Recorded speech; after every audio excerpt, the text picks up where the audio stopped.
사무엘 하 15장.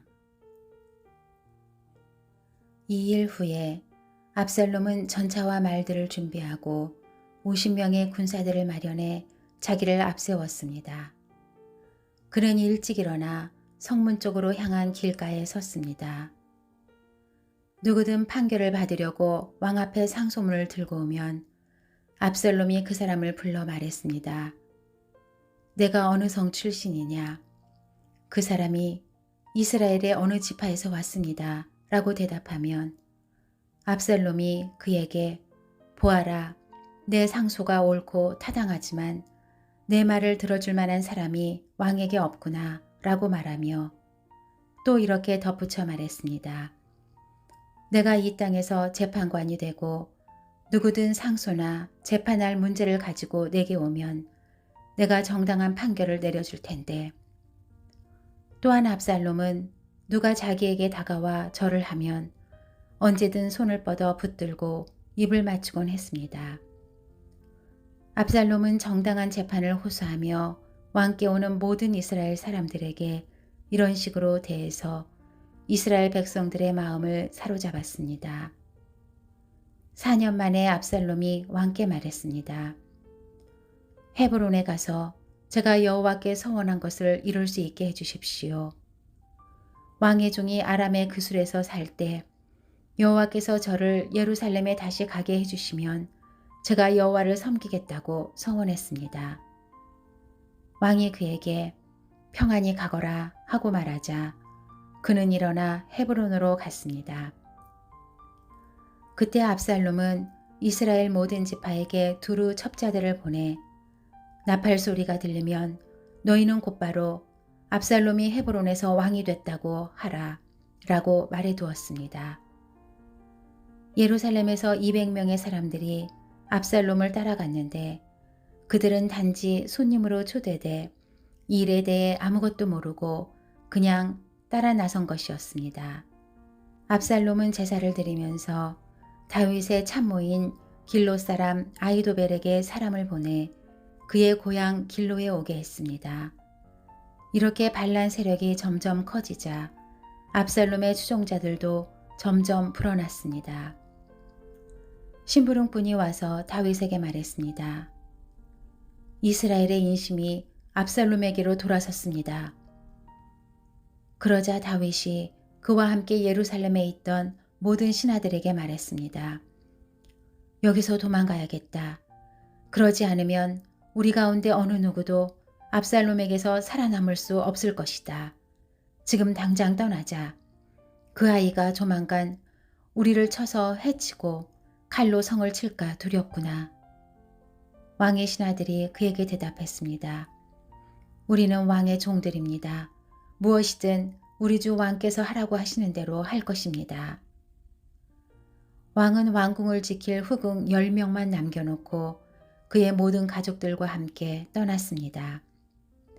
왕이 떠나자 모든 백성들이 그 뒤를 따랐습니다. 그러다가 그들은 성 외곽에 멈추어 섰습니다. 그의 모든 신하들이 왕의 옆에서 걸었고 모든 그렛 사람과 모든 블렛 사람과 가드에서부터 왕을 따라온 600명의 모든 가드 사람이 왕 앞에서 행진해 갔습니다. 왕이 가드 사람 이때에게 말했습니다. 내가 왜 우리와 함께 가려고 하느냐? 돌아가 왕과 함께 있어라. 너는 내 고향에서 망명 온 외국 사람이니 말이다.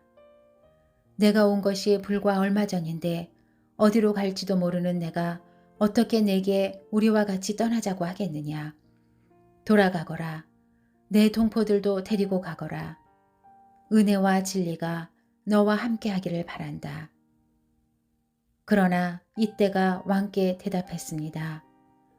여호와께서 살아계심과 내 주 왕께서 살아계심을 두고 맹세하는데 내 주 왕께서 계시는 곳이면 어디든 그것이 죽음이든지 생명이든지 상관없이 왕의 종도 거기에 있을 것입니다. 다윗이 이때에게 말했습니다. 그러면 먼저 건너가거라. 그리하여 가드 사람 이때는 자기 부하들과 그에게 딸린 아이들과 함께 건넜습니다. 온 백성들이 지나갈 때 나라 모든 백성들이 큰 소리로 울었습니다. 왕은 기드론 골짜기를 먼저 건넜고 온 백성들은 광야길을 향해 나아갔습니다. 사독도 거기 있었고 하나님의 언약궤를 메고 있던 모든 레위 사람들도 그와 함께 있었습니다. 거기에서 하나님의 궤를 내려놓았습니다. 아비아달도 올라와 모든 백성들이 성에서 나올 때까지 기다렸습니다. 그러자 왕이 사독에게 말했습니다. 하나님의 궤를 성 안으로 들여놓아라. 여호와 앞에 내가 은혜를 입었다면 그분이 나를 돌아오게 하시고 언약궤와 그분이 계시는 곳을 다시 보여주실 것이다. 그러나 그분께서 내가 너를 기뻐하지 않는다 라고 하신다면 내가 여기 있으니 그분이 보시기에 선한 대로 내게 행하실 것이다. 왕이 제사장 사독에게 또 말했습니다. 너는 선견자가 아니냐? 너는 너희 두 아들 곧 아히마아스와 아비아달의 아들 요나단을 데리고 평안히 성으로 돌아가라. 나는 내가 소식을 전해올 때까지 광야의 나루터에서 기다리고 있겠다. 그리하여 사독과 아비아달은 하나님의 궤를 메고 예루살렘으로 돌아가 그곳에 있었습니다. 그러나 다윗은 계속 올리브산으로 올라갔습니다. 그는 머리를 가리고 발에 아무것도 신지 않은 채 계속 울면서 갔습니다. 그와 함께 있던 모든 백성들도 머리를 가리고 계속 울면서 올라갔습니다. 그때 누군가 다윗에게 아히도벨이 압살롬의 모반자들 가운데 껴있다는 소식을 전했습니다. 그러자 다윗이 기도했습니다.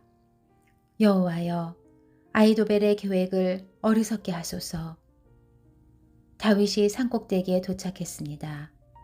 그곳은 백성들이 하나님께 경배를 드리곤 하던 곳이었습니다. 그때 그곳에 있던 아렉 사람 후세가 자기 옷을 찢고 머리에 흙을 뒤집어 쓴 채로 그를 맞으러 나왔습니다. 다윗이 그에게 말했습니다. 내가 나와 함께 간다면 내게 짐이 될 것이다. 성으로 돌아가 압살롬에게 왕이시여, 내가 왕의 종이 되겠습니다. 내가 전에는 왕의 아버지의 종이었지만 이제 왕의 종이 되겠습니다.